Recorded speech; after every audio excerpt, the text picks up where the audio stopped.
শয়তান বলছিল লা উকভিয়ান্না ইবাদাকা আজমাইন, আমার সবকিছু বিসর্জিত দিয়া ধূলিসাৎ করে দিয়া মানুষ বানায় ফেলছেন, একটারও জান্নাতে যেতে দিব না, সব গুমরা করে দেব। কোরআনে আছে, হুজুরে নাউজুবিল্লাহ পড়ে কোন কই যাবো,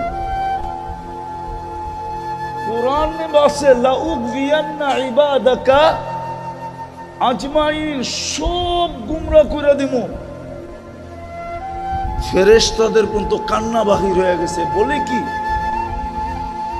হ্যাঁ, ফাজিলটায় বলে কি, বিতাড়িতটা বলে কি, সব গুমরা করে দিবে। তা আল্লাহ মুস্কি মুস্কি হাসতেছিলেন। আল্লাহ বলে তুই গুমরা করবি, আমি ইস্তেগফার নাজিল করলাম।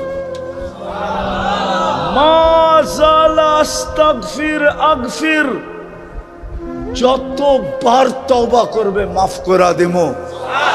দেখি প্রতিদ্বন্দ্বিতায় তুই জিতস না আমি জিতি। আসেন ইস্তেগফার পড়ি, তওবা করি, তওবা। এই জন্যই তো আমি চিৎকার দেই, হায় আমার জাতি যদি সারাদিন কিছু নাও করতো, ঘুমানোর আগে যদি হাত দুটা উঠায় বলতো মালিক তুই জানিস পিঠের টান পেটের টান, সারাদিন তোর কাছে আসতে পারি না, তুই ডাকছ আমি শুনছি, তারপরও আমি তোমার কাছে আসতে পারি না, এখন তো ঘুমাইতে চললাম, সকালে তুমি উঠাইলে উঠবো, নাইলে আর উঠা হবে না, আমি তোমার কাছে মাপ চায় ঘুমাইতেছি মালিক, তওবা করে ঘুমাইতেছি। কসম, মুসলমান যদি এতটুক করত, নারী যদি করত, পুরুষ যদি করত, যুবক যদি করত, বৃদ্ধ যদি করত, ইস্তেগফারের বরকত আপনারা জানেন না যে ইস্তেগফার কত বরকত নিয়ে আসে। ওলামাদের থেকে জেনে নিয়েন ইস্তেগফারের বরকত কি। ইস্তেগফারের ভিতরে বরকত আছে, বরকত। তাইলে আমাদের ঘাম, মাথার ঘাম পায়ে ফেলতে হতো, এত বরকত হইতো আমাদের কামাইতে, রুজিতে, আমাদের ঘরে, আমাদের জীবনে। খোদার কসম আমরা বরকত বেঁচেই চলতে পারতাম। দুনিয়া আমাদের কাছ থেকে যেরকম কাপড় নিতে আসে, সারা দুনিয়া আমাদের কাছ থেকে বরকত নিতে আসতো, বরকত।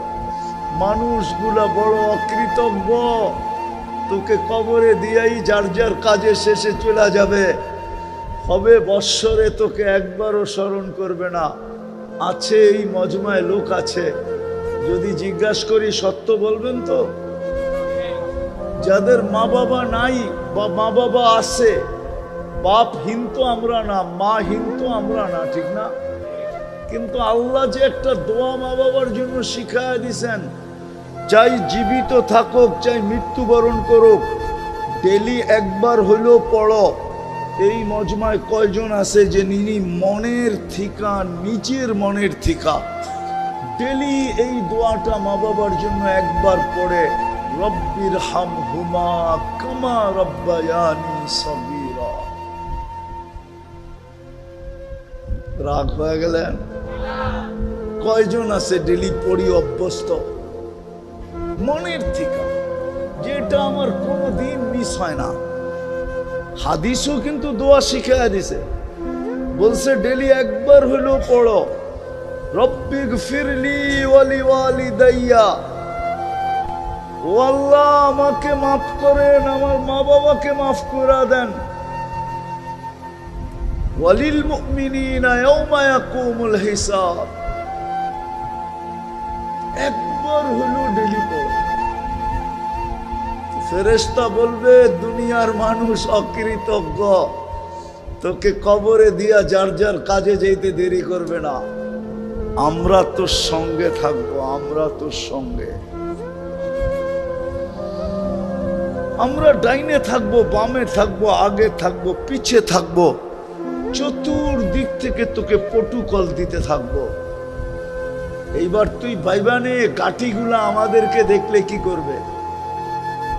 আখেরাতের কাঠিগুলা যখন চতুর্দিকে ফেরেশতা দেখবে, অনেক সময় হয় অনেক সময় হয় দেখা সবাই সেলুট দেয়, নাইলে হা করে তাকায় থাকে যে লোকটা যায় কে, ঠিক না? আখেরা তো ফেরেশতারা এরকম হা করে থাকবে, আর কিছু তো সেলুট দিবে, সেলুট, মারহাবাম বিক।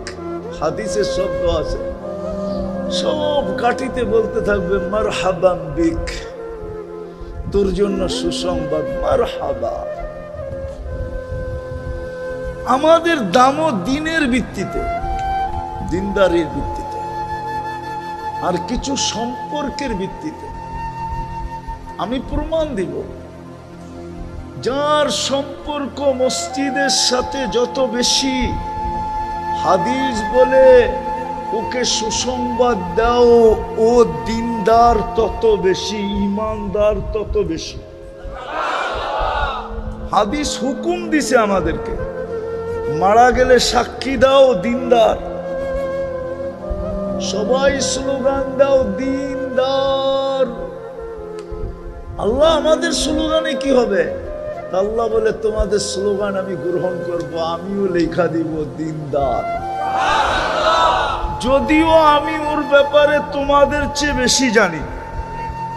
হাদিসে কুদসি দিতেছি, আল্লাহ বলে তারাকতু ইলমি কাবিলতু শাহাদাতা আবদি, আমি তোমাদের সাক্ষী গ্রহণ করব। কাবিলতু শাহাদাতা আবদি তারাকতু ইলমি, আমি আমার জানাকে ছেড়া দিব, তোমাদের সাক্ষী গ্রহণ করব।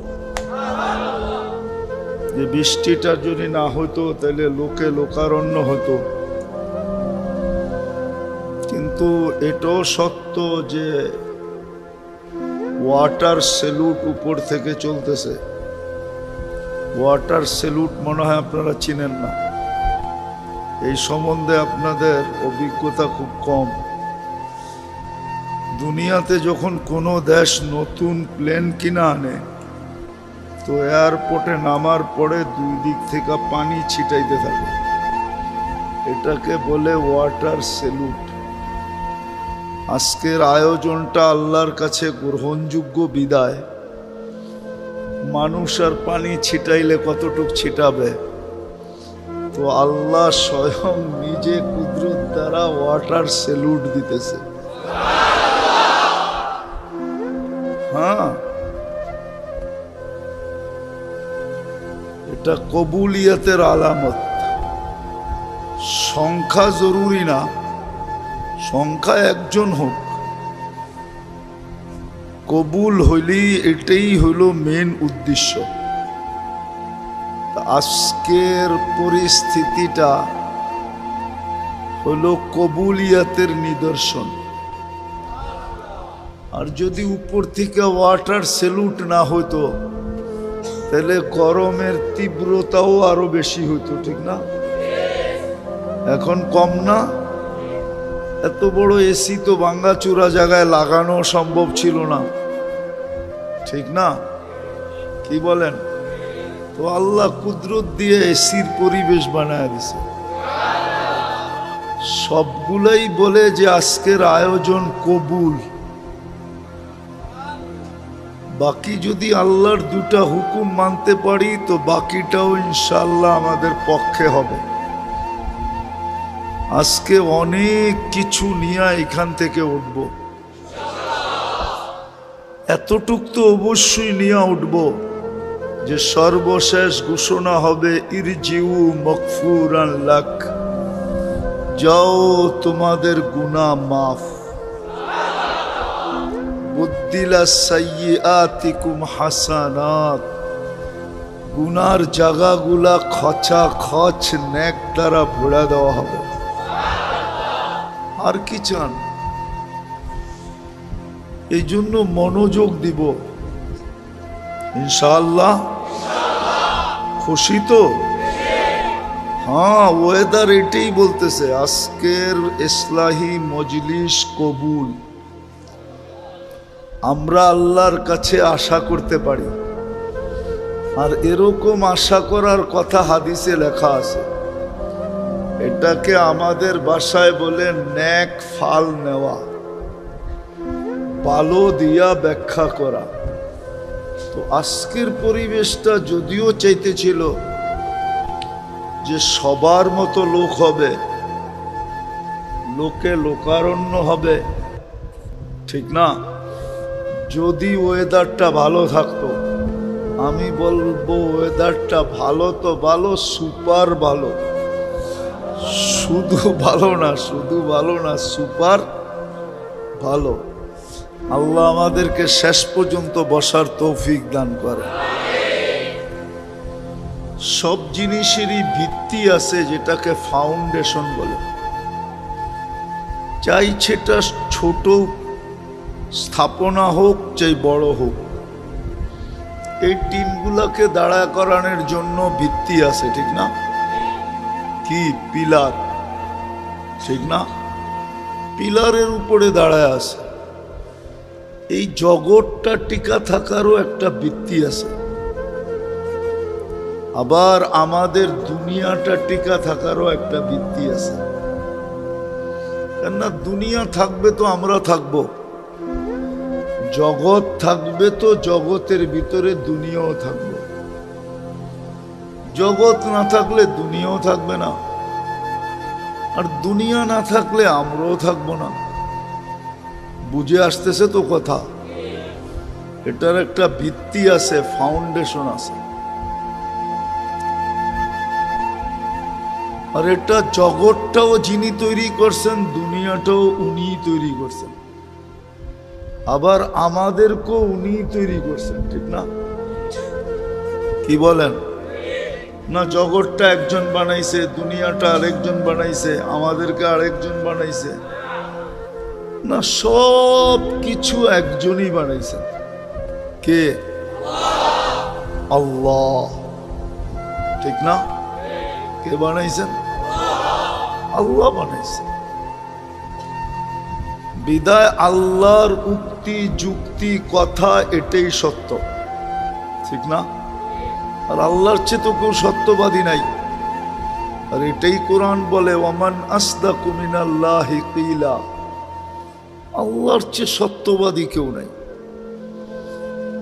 ওই আল্লাহই বলতে চাইতেছেন জগৎটা কতদিন টিকা থাকবে। জগৎটা অতদিন টিকা থাকবে যতদিন দিন থাকবে।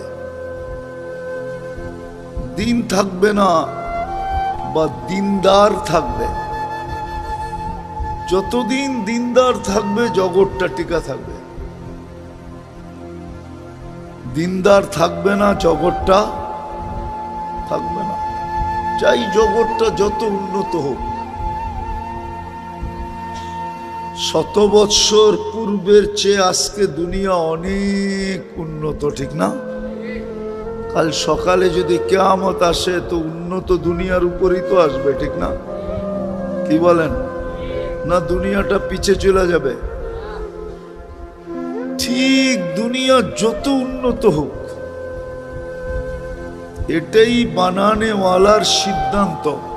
ওয়াকাউলুহুল ফাসল, আল্লাহর অকাঠ্য সিদ্ধান্ত। যতদিন দিনদার থাকবে, চাই এক সংখ্যা একজন থাকে, ততদিন জগৎটা টিকা থাকবে। দিনদার থাকবে না তো জগৎ যতই টেকনোলজি সমৃদ্ধ হোক, যতই উন্নত হোক, যতই বিজ্ঞান সম্মত হোক, মানুষগুলা যতই আধুনিক আর স্মার্ট হোক, কিয়ামত চলে আসবে। এতটুক কথা তো বুঝে আসলো।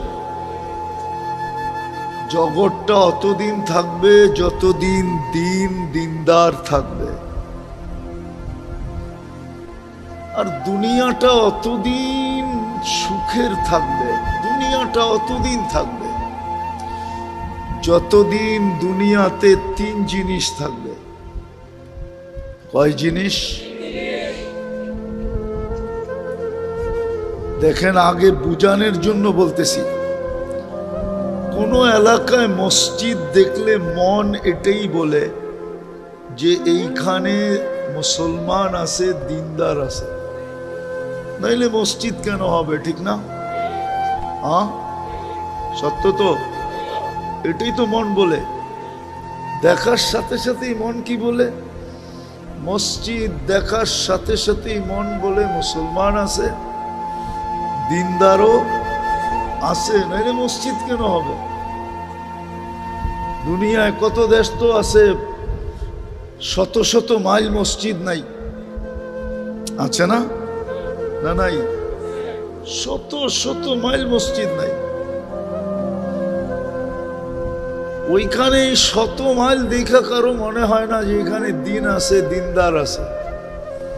মসজিদ দেখলেই, মসজিদের সাইন দেখলে, সাইন বুঝেন তো, রাস্তায় মসজিদ লেখা থাকে না, এটা দেখলেই মনটা বলে এখানে মুসলমান আছে, দিনদার আছে। ঠিক এরকম মাদ্রাসা দেখলেই মনে হয় এখানে দিনদার আছে, দিন আছে, নাইলে এখানে মাদ্রাসা হবে কেন? জগৎটা টিকা থাকার ফাউন্ডেশন হলো দিন, দিনদার। আর দুনিয়াটা টিকা থাকার জন্য ফাউন্ডেশন হলো তিনটা।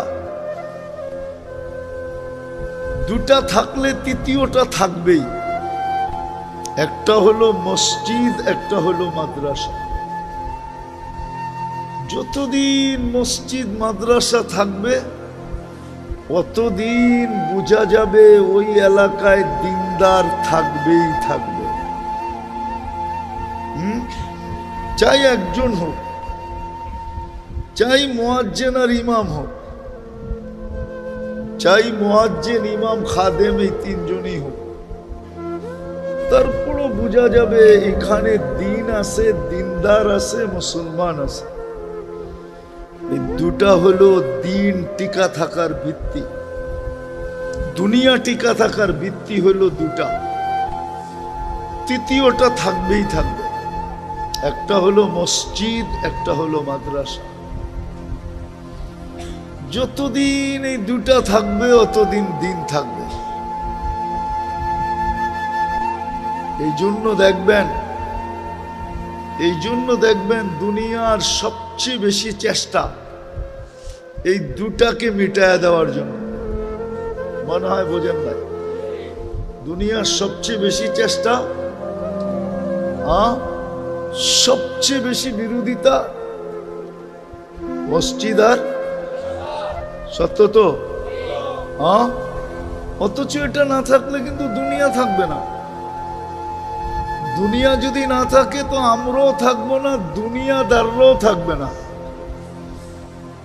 আল্লাহ কাউকে এখানে থাকতে দিবে না, কেননা দুনিয়াটা চালায় কে? একটা উদাহরণ দেই, বিজ্ঞান দিয়া মানবেন? দুনিয়াটা কিন্তু সূর্যের পিছনে ৬৬,০০০ মাইল গতিতে দৌড়াইতেছে। বলেন যেই জিনিসটা ৬৬,০০০ মাইল গতিতে দৌড়ায়, ওর পিঠে কোনো জিনিস টিকা থাকা সম্ভব? আরে সম্ভব? ২০০০ মাইল গতিতে দৌড়াইলেই তো সম্ভব না। ৬৬,০০০ মাইল, ২০০ মাইল গতিতে দৌড়াইলেই সম্ভব? সম্ভব। এই জন্যই তো সরকারি ল, ট্রেনের ছাদে চড়া সফর করা কি কেন? ট্রেন যখন গতি নিবে হতে পারে তুমি ছিটকায়ও যেতে পারো, তোমার মৃত্যু অনিবার্য, ঠিক না? দুনিয়া কিন্তু ৬৬,০০০ মাইল গতিতে সূর্যের পিছে দৌড়াইতেছে। আপনি টিকা আছেন কি করে? কে টিকায় রাখছে? কি দিয়া টিকায় রাখছে জানেন? আমরা আটকায় রাখি না, পিন দিয়া, পিন দিয়া আটকায় রাখি না? আপনাকেও আমাকেও পিন দিয়া টিকায় রাখছে, কিন্তু আপনি পিনে ব্যথাও পান না, পিনে খবরও পান না। আপনার আমার প্রত্যেকের উপরে 288 মন অক্সিজেনের চাপ আছে, চাপ।